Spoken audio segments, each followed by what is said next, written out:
വർദ്ധിച്ചുവരുന്ന ജനസംഖ്യക്കൊപ്പം വളരുന്ന ജലത്തിന്റെ ആവശ്യകത എങ്ങനെ പരിഹരിക്കും എന്ന മനുഷ്യന്റെ ചിന്തയിൽ നിന്നാണ് ജലശുദ്ധീകരണം എന്ന ആശയം രൂപപ്പെടുന്നത്.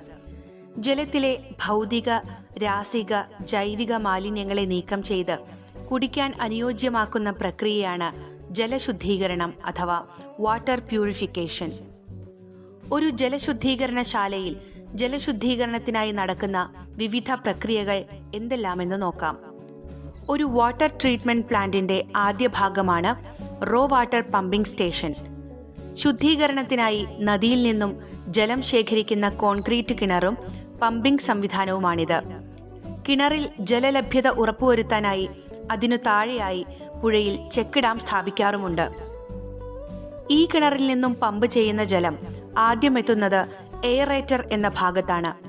ധാരാളം ഓക്സിജൻ ലയിച്ചു ചേർന്ന ജലമാണ് കുടിക്കാൻ അനുയോജ്യം. ജലത്തെ വിവിധ തട്ടുകളിലൂടെ പരത്തിയൊഴുക്കി വായുവുമായി സമ്പർക്കമുണ്ടാക്കി പരമാവധി ഓക്സിജൻ ലയിച്ചു ചേരാൻ അവസരമുണ്ടാക്കുകയാണ് ഇവിടെ ചെയ്യുന്നത്.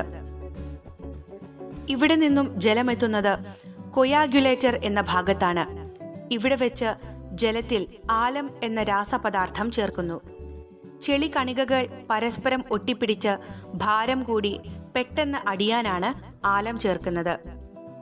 ആലം ചേർക്കുമ്പോൾ ജലത്തിന്റെ pH മൂല്യം കുറയുന്നു. അങ്ങനെ ജലം അമ്ല സ്വഭാവമുള്ളതായി മാറുന്നു. ജലത്തിന്റെ pH മൂല്യം 7 ആയി ക്രമീകരിച്ച് നിർവീര്യമാക്കാനായി ഇവിടെ വെച്ച് കുമ്മായം ചേർക്കുന്നു. ഇങ്ങനെ ആലവും കുമ്മായവുമെല്ലാം വെള്ളത്തിൽ ചേർക്കുന്നത് മോട്ടോറുകളുടെ സഹായത്തോടെയാണ്. കൊയാഗുലേറ്ററിൽ നിന്നും ജലം എത്തുന്നത് ക്ലാരിഫോക്കുലേറ്റർ എന്ന വൃത്താകൃതിയിലുള്ള വലിയ ഒരു ടാങ്കിലാണ്. ഇവിടെ വെച്ച് ചെളി കണികകൾ ഒട്ടിപ്പിടിച്ച് കട്ടകളായി അടിയുന്നു. വൃത്തപാതയിൽ കറങ്ങുന്ന ഒരു ക്രെയിനിൽ ഘടിപ്പിച്ചിരിക്കുന്ന സംവിധാനങ്ങൾ വഴി ഇവിടെ നിന്നും ചെളി നീക്കം ചെയ്യാൻ സാധിക്കും. ഈ ടാങ്കിന്റെ എല്ലാ വശവും മധ്യഭാഗത്തേക്ക് ചെരിഞ്ഞിരിക്കുന്നതിനാൽ ക്രെയിൻ കറങ്ങുമ്പോൾ ചെളി മധ്യഭാഗത്തെ തടത്തിലേക്ക് നീങ്ങുന്നു. ഇത് വാൽവ് തുറന്ന് പുറത്തേക്ക് ഒഴിവാക്കാൻ സാധിക്കും. ക്ലാരിഫോക്കുലേറ്ററിലെ ഉള്ളിലെ ടാങ്കിലെ തെളിഞ്ഞ ജലം പുറമേയുള്ള ടാങ്കിലേക്ക് മുകൾ ഭാഗത്തുകൂടി പോകുന്നു. ഈ ജലം ഫിൽട്ടർ ടാങ്കിലേക്ക് കടത്തിവിടുന്നു. മുകളിൽ മണലും അടിയിൽ ചരലും വിരിച്ച ഫിൽട്ടർ ബെഡുകളിലൂടെ ജലം കടത്തിവിടുമ്പോൾ അവശേഷിക്കുന്ന ചെളി മുഴുവൻ അരിച്ചു മാറ്റപ്പെടുന്നു. ഫിൽട്രേഷൻ തുടർച്ചയായി നടക്കുന്നതിനാൽ ഫിൽട്ടർ ബെഡിൽ ചെളി അടിഞ്ഞുകൂടുന്നു. ഇത് എയർ ബ്ലോവറിന്റെ സഹായത്തോടെ ഇളക്കുന്നു. ഇളക്കിയ ചെളി പുറത്തേക്കുള്ള പൈപ്പിന്റെ വാൽവ് തുറന്ന് ഒഴുക്കിക്കളയുന്നു.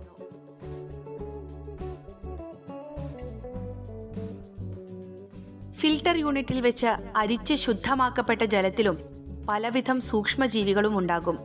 അവയെ നശിപ്പിക്കാനായി അതിൽ ക്ലോറിൻ എന്ന വാതകം ചേർക്കുന്നു. പിന്നീട് ഈ ജലം ഉയർന്ന പ്രദേശത്ത് സ്ഥാപിച്ച ശുദ്ധജല സംഭരണിയിലേക്ക് പമ്പ് ചെയ്യുന്നു.